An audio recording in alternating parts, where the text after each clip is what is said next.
Welcome to the series of Game of Theories. In this series of videos, I'll introduce theories and constructs that have been proposed to explain leadership. Theories are explanations. They're mostly wrong. We have theories that are less wrong, but we don't have theories that are perfect, at least not yet. If you want to know how to develop theoretical frameworks, check out my book titled Demystify Theories.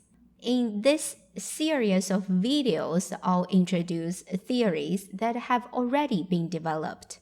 In the field of leadership research, there are many fancy, fluffy terms that many people use, but nobody seems to understand what it means. For example, we need to be strategic. Is there anything you do that's not strategic? When it is not strategic, would leaders admit what they did was not a strategic move? And there are trendy terms that come and go, such as transformative leadership. You rarely hear people use that term right now.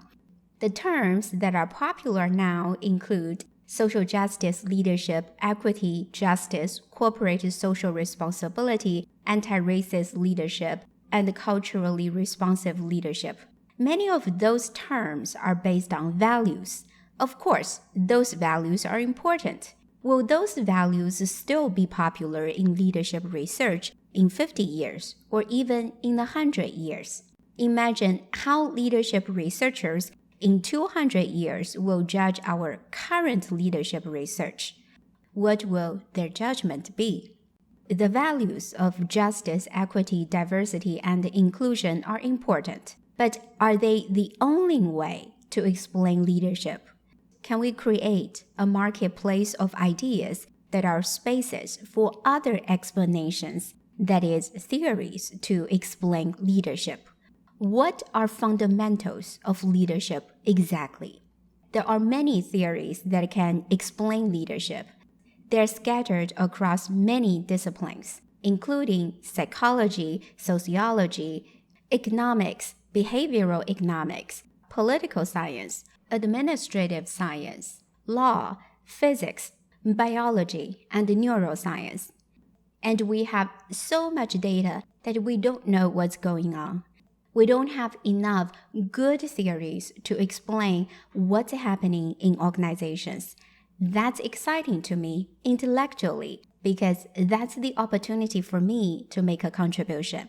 In this series of videos, I'll introduce theories and constructs that have been proposed to explain leadership. They come from different disciplines. I was trained to be a medical doctor, and I love natural science, particularly physiology. I later got a doctorate in educational leadership. Why did I do that? It's a long story. Anyway, I'm technically in the domain of social sciences, and I now try to stay up to date with neuroscience. So I'll introduce theories and constructs across many disciplines to explain leadership. Some of the theories in my videos may not be popular theories in leadership research right now, but this does not necessarily mean they're not sleeping beauties who will wake up in the future and gain popularity suddenly. All theories, both popular and unpopular ones, will have to be tested empirically. Good theories are the ones that withstand the test of time. And this process of proposing theories, testing theories, and refining theories or overthrowing theories are like stories in Game of Thrones. New countries are established, get tested by their own people and neighboring countries, and eventually grow stronger or are overthrown. With my acknowledgement to George Martin's Game of Thrones, I call this series of videos on theories Game of Theories. Hold on tight, because we are about to take off.